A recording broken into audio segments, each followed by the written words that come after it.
ಶ್ರೀನಿವಾಸ ರಾಮಾನುಜನ್ ಅವರ ಜನ್ಮದಿನದ ಅಂಗವಾಗಿ ಆಚರಿಸುವ ಭಾರತದ ರಾಷ್ಟ್ರೀಯ ಗಣಿತ ದಿನದ ಶುಭಾಶಯಗಳು.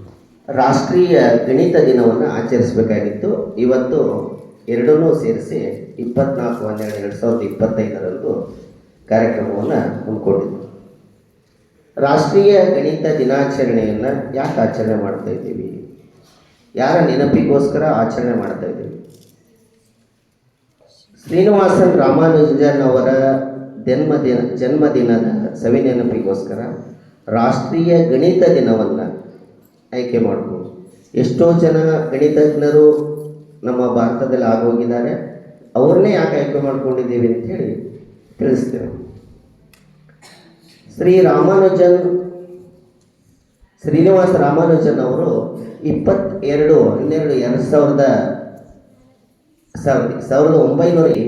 ತಮಿಳುನಾಡಿನ ಎರೋಡ್ ಎಂಬ ಗ್ರಾಮದಲ್ಲಿ ಜನಿಸ್ತಾರೆ. ಅದು ಬಡ ಕುಟುಂಬದಲ್ಲಿ ಜನಿಸ್ತಾರೆ. 1987ರಲ್ಲಿ ಜನಿಸ್ತಾರೆ. ಎರೋಡ್ ಎಂಬ ಬಡ ಕುಟುಂಬದಲ್ಲಿ ಜನಿಸ್ತಾರೆ. ಆದರೆ ಅವರು ಹುಟ್ಟಿದ್ದು ಬಡ ಕುಟುಂಬದಲ್ಲಿ ಆಗಿದ್ದರೂ ಕೂಡ ಅವರ ಜ್ಞಾನಕ್ಕೆ ಯಾವುದೇ ರೀತಿ ಬಡತನ ಇರೋದಿಲ್ಲ. ಅವರು ಉನ್ನತ ಮಟ್ಟದ ಶಿಕ್ಷಣವನ್ನೇನು ಪಡೆಯೋದಿಲ್ಲ. ಉನ್ನತ ಮಟ್ಟದ ಶಿಕ್ಷಣ ಅಂದರೆ ಯಾವ ಡಿಗ್ರಿ ಆಗಿರ್ಬೋದು, ಮಾಸ್ಟರ್ ಡಿಗ್ರಿ ಅಂತ ಏನು ಕರಿತೀವಿ, ಅದು ಯಾವುದನ್ನು ಪಡ್ಕೊಂಡಿರಲ್ಲ. ಆದರೂ ಕೂಡ ಅವರ ಆಲೋಚನಾ ಶಕ್ತಿ ತುಂಬ ಉನ್ನತ ಮಟ್ಟದಲ್ಲಿ.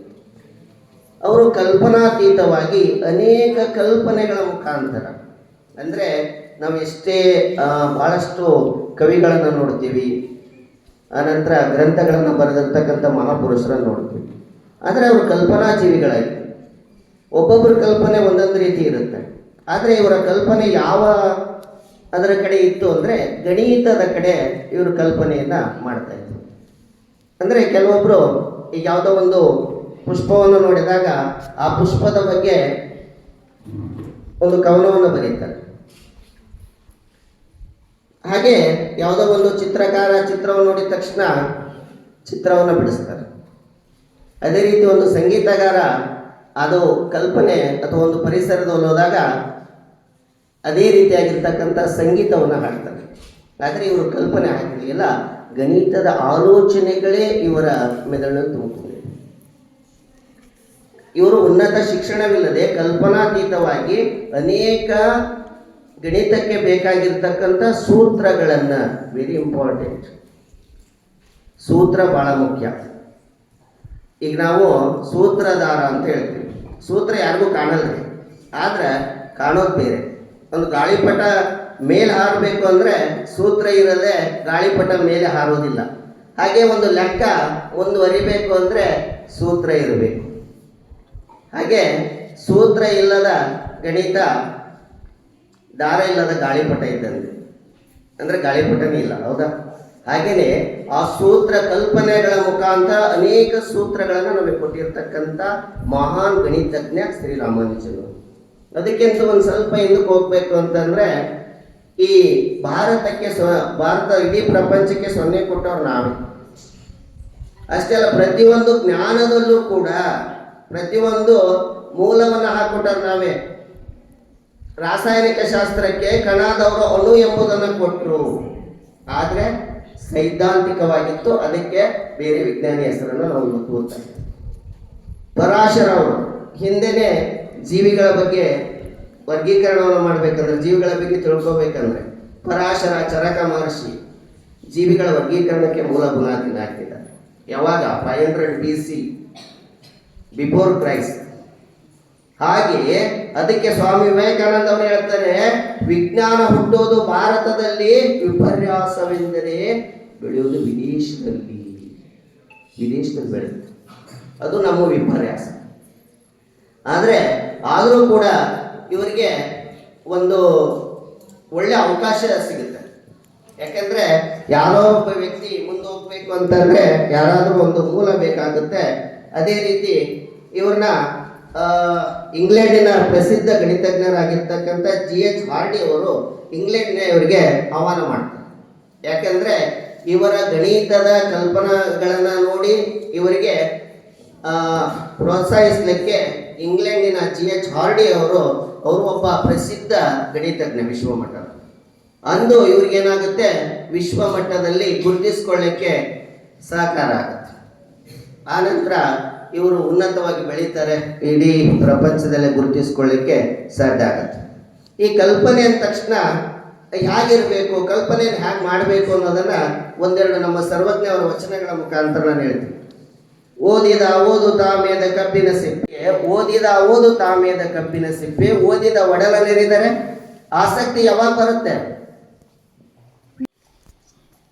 ಆಸಕ್ತಿ ಅಭಿರುಚಿ ಬರೋದು ಯಾವಾಗ ಪ್ರಾರಂಭ ಆಗುತ್ತೆ ಅಂದರೆ ನಮಗೆ ಆ ವಿಷಯದ ಜ್ಞಾನ ಆದಾಗ.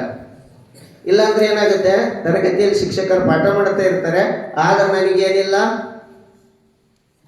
ಇಂಟ್ರೆಸ್ಟ್ ಇಲ್ಲ. ಹಾಗಾಗಿ ನಾನು ಏನಿದ್ದೇನೆ, ರೆಸ್ಟಲ್ಲಿದ್ದೇನೆ. ಯಾಕೆ ರೆಸ್ಟ್ ತಗೊಂತೀರಿ ಕ್ಲಾಸಲ್ಲಿ? ರೆಸ್ಟ್ ಅಂದ್ರೆ ಗೊತ್ತಾಗುತ್ತಿಲ್ಲ ಏನೇನು ಮಾಡ್ತೀರ. ಅದಕ್ಕೆ ಇಂಟ್ರೆಸ್ಟ್ ತಗೋಬೇಕು. ಇಂಟ್ರೆಸ್ಟ್ ಎಲ್ಲಿಂದ ಬರುತ್ತೆ? ಜ್ಞಾನದ ಆಳವನ್ನು ತಿಳ್ಬೇಕು. ಕಲ್ಪನೆ ಬಗ್ಗೆ ನಾನೊಂದು ದಿನಾಲು 1 ಗಂಟೆ ಕಾಲ ಒಂಟಿಯಾಗಿರಿ, ದಿನಾಲು 1 ಗಂಟೆ ಕಾಲ ಒಂಟಿಯಾಗಿರಿ, ಆ ಕಾಲವನ್ನು ಯೋಚಿಸುತ್ತಾ ಕಳೆಯಿರಿ, ಮೇಧಾಶಕ್ತಿ ಬುದ್ಧಿಶಕ್ತಿ ತನ್ನಷ್ಟಕ್ಕೆ ತಾನೇ ರೂಪುಗೊಳ್ಳುತ್ತೆ. ಎಲ್ಲಿ ಬರುತ್ತಾ? ದಿನಾಲು 1 ಗಂಟೆ ಕಾಲ. ಆ ಕಾಲವನ್ನು ಏನು ಮಾಡಬೇಕು? ಯೋಚನೆ ಮಾಡಬೇಕು. ಅದೇನೇ ಮಾಡಿದ್ದು ಯಾರು? ರಾಮಾನುಜನ್.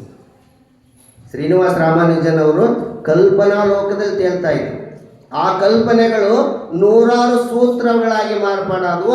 ಆ ಸೂತ್ರಗಳನ್ನು ನಾವು ಇವತ್ತು ಅಧ್ಯಯನ ಮಾಡ್ತಾ ಇದ್ದೀವಿ. ಅದಕ್ಕೆ ಏನೇ ಕಲಿಬೇಕು ಅಂದರೂ ಏನಿರಬೇಕು? ಆಸಕ್ತಿ ಇರಬೇಕು. ಇವ್ರು ಬಂದಿದ್ದು ಎಲ್ಲಿಂದ ಅಂತ ಹೇಳಿದೆ? ಬಡ ಕುಟುಂಬದಿಂದ ಅಂತ. ಪ್ರತಿಭೆ ಇದ್ದರೆ ಪರಿಸ್ಥಿತಿ ಅಡ್ಡಿ ಆಗೋದಿಲ್ಲ. ಪ್ರತಿಭೆ ಇದ್ದರೆ ಪರಿಸ್ಥಿತಿ ಅಡ್ಡಿ ಆಗೋದಿಲ್ಲ.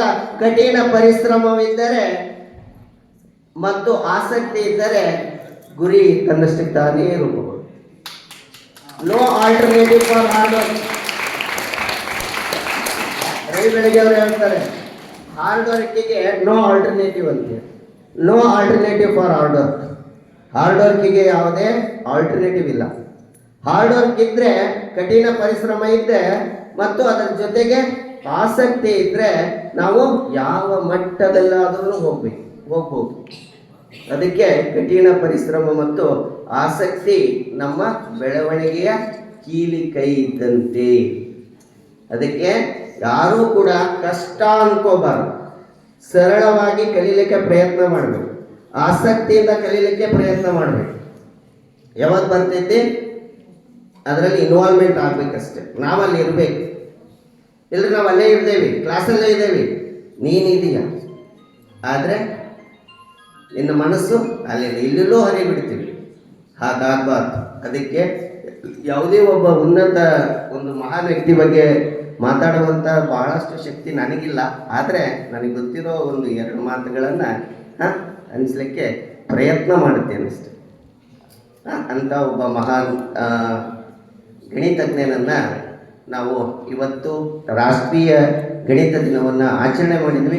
ಅದ್ರ ಜೊತೆಗೆ ಎಲ್ಲರೂ ಕೂಡ ಭಾಳ ಚೆನ್ನಾಗಿ ಮಾತಾಡಿದರು ಮಕ್ಕಳೀಗ. ನಾವು ತುಂಬ ಆಸಕ್ತಿಯಿಂದ ಕಲಿತು.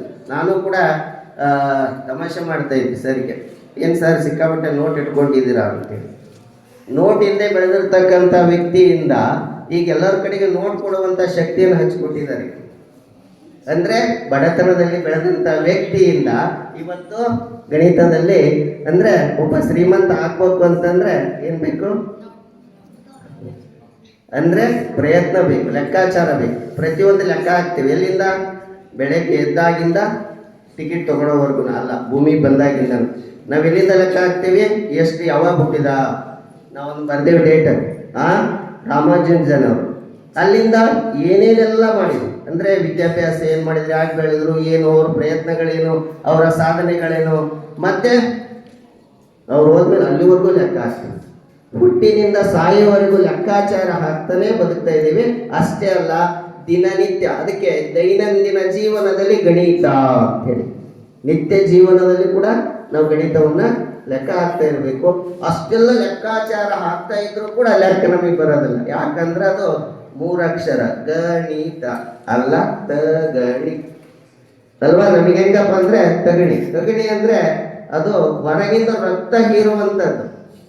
ಒಳಗಿಂದ ಅಲ್ಲ, ಹೊರಗಿಂದ. ಅದನ್ನ ಪ್ಯಾರಾಸೈಟ್ ಅಂತ ಎಕ್ಟೋ ಪ್ಯಾರಾಸೈಟ್. ಒಳಗಿಂದ ಹೀರಂಗಲ್ರಿ, ಹೊರ ತಲೆ ಕೆರ ತಲೆ ಮುನ್ನಾಗಿ ಡಾಕ್ಟರ್ ಮನೆ ತಲೆನ ತೆಗಿಬೇಕು ಅಂದ್ರೆ ಗಣಿತ ತಲೆಗೆ ಹೋಗಿ ಇಂಥ ಒಂದು ಅದ್ಭುತವಾಗಿರ್ತಕ್ಕಂಥ ಅದ್ಭುತವಾದ ಕಾರ್ಯಕ್ರಮದಲ್ಲಿ ಮಾತಾಡಲಿಕ್ಕೆ ಅವಕಾಶ ಮಾಡಿಕೊಟ್ಟಿರ್ತಕ್ಕಂಥ ಈ ಒಂದು ಜಾಯ್ಫುಲ್ ಲರ್ನಿಂಗ್ ಮ್ಯಾಥಮೆಟಿಕ್ಸ್ ಅಲ್ಲಿ ನನ್ನ ಒಂದು 2 ಮಾತುಗಳನ್ನು ಕೇಳಿ ಸಂತೋಷ ಪಟ್ಟಿರ್ತಕ್ಕಂಥ ಎಲ್ಲರಿಗೂ ಕೂಡ ವಂದಿಸಿ ನನ್ನ 2 ಮಾತುಗಳಿಗೆ ವಿರಾಮ ಕೊಡ್ತಾ ಇದ್ದೀನಿ. Thank you.